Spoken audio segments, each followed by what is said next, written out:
Hi everyone, today I'm here to talk about Cloud Atlas by David Mitchell. Cloud Atlas first came onto my radar when the movie was released. And geez, I feel like that was years ago, maybe like 2011 to 2015-ish is maybe around the time that the movie was released. I'm not 100% positive, I don't remember. But I remember seeing the trailer and thinking it looked interesting. But I never saw the movie, and I'm honestly not sure why. Maybe because it's almost 3 hours long, maybe because I thought it was cool and then I just kind of forgot about it. But while I was walking around the library the other day, I suddenly remembered that one of my friends said that his favorite movie was Cloud Atlas, and I knew that it was based on the book, so I went and checked out Cloud Atlas by David Mitchell. It is definitely an interesting read.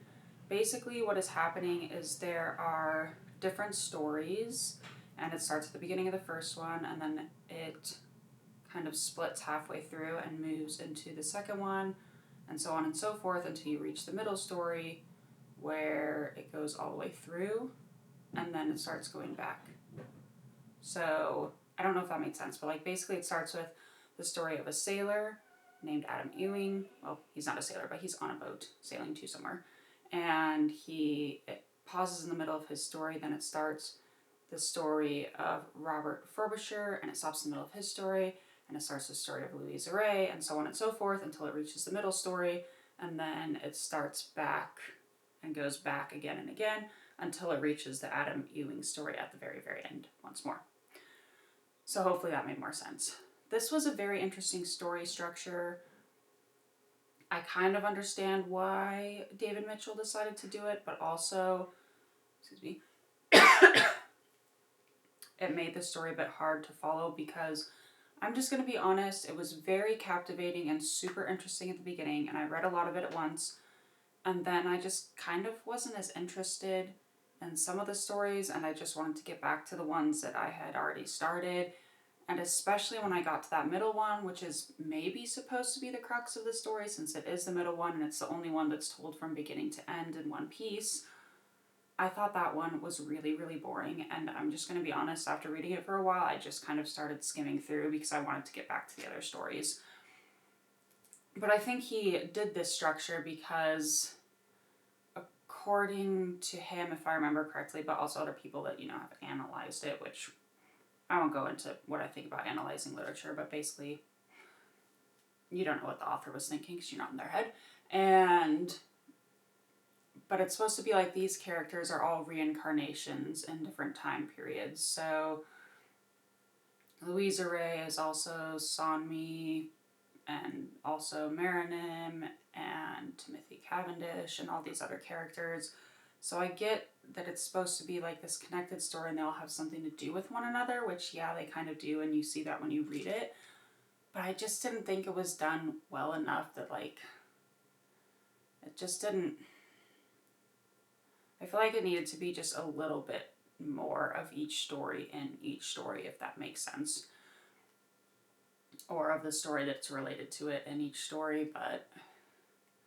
like I said, it just got boring and it just kept going on. And I really liked the Adam Ewing story at the very beginning of the novel when I first started reading the book.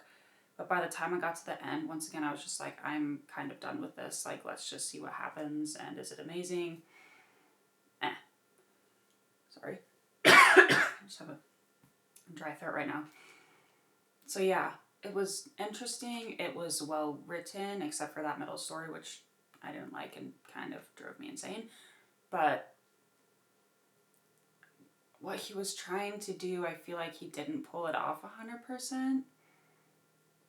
I would suggest reading it, maybe if you have a lot of time to read, so you could read it all, like, not all at once, but faster than I read it, because it took me at least a couple of weeks to read it, and by the time I got to the end, I couldn't remember who some of the characters were from the beginning, and I was like, who is this guy? One guy, like, this isn't giving anything away. Some guy hangs himself, and I was just like, who is this guy again? Like, I have no connection, because by the time the end of the book comes around, I've already learned about 20 other characters earlier on in the book.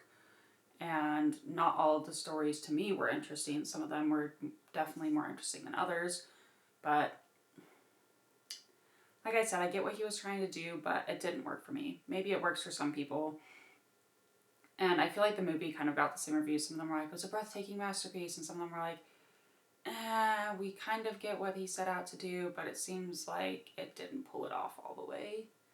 And once again, the storylines kind of cutting off in the middle and then picking back up was...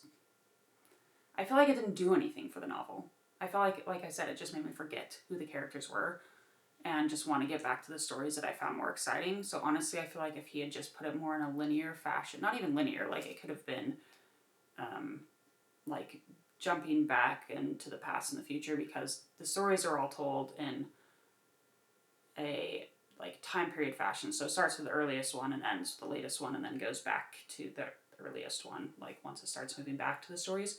So he could have put, different, like started with the earliest one, then gone to the future one, and then done the one that's in the middle, like, but just had them all be together. I didn't really see what the point was of like splitting them up. That seemed to have absolutely no point to me.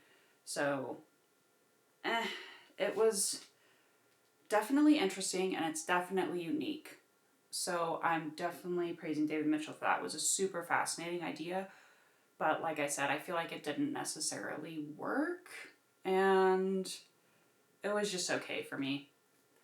I'll probably eventually see the movie. And I thought like when I said, when I first started reading, I really liked it. And then it just kept going on. And I wanted to get back to the stories that I wanted. So when I first started reading, I was like, I can't wait to finish this book so I can watch the movie. And now that I've finished it, I was like, the movie's like 3 hours long. I really have to set aside some time and some dedication to watch the movie. So yeah, eventually I'll get to it. So that was Cloud Atlas by David Mitchell. Since it does tell a bunch of different stories, and if you ever want to read it, I will tell you that my favorite one was either the first Mystery of Louisa Ray. See, I can't even remember like the titles of the stories, so let's just flip through. Yeah, the first Louisa Ray mystery was one of my favorites, and then was An Orison of Sonmi 451. Those were my two favorite stories. It was interesting too. I thought the Orison of Sonmi 451 was a bit weird at first because it's conducted in like an interview fashion. So this person is asking questions and Sonmi is answering them. And at first that was a bit jarring, but afterwards I actually really, really liked it. And I feel like that would be cool to do a whole book that's just like someone interviewing someone and them answering the questions, which probably has been done before. I just haven't found it. So if you know about any, let me know. And once again, if you feel like reading, because it's like 500 pages of 6 different people's stories or whatever, then check out Cloud Atlas. If that doesn't seem like your cup of tea, then don't. I don't have strong opinions about this book. So anyway, thank you guys for watching. Please like, subscribe, and comment below. If you've read Cloud Atlas, what did you think? What's your favorite story? If you've seen the movie, same. And if you know any books where it's like an interview answer type thing, question answer type thing the whole way through, let me know because that would be interesting to read. And you can follow me on Instagram. My Instagram is TatesAPB. My website is tatesapb.com. And I do run a podcast called Fighting for Writing, all about my journey of writing and trying to become a published author. So I will link all of those below. I'm also going to be starting a new podcast soon that is going to be a true crime podcast. It's my first true crime podcast I will be doing, so it'll be super interesting to see where that goes. And yeah, once that gets set up, I can also add the link below. So thank you guys so much for watching, and you all have a great day.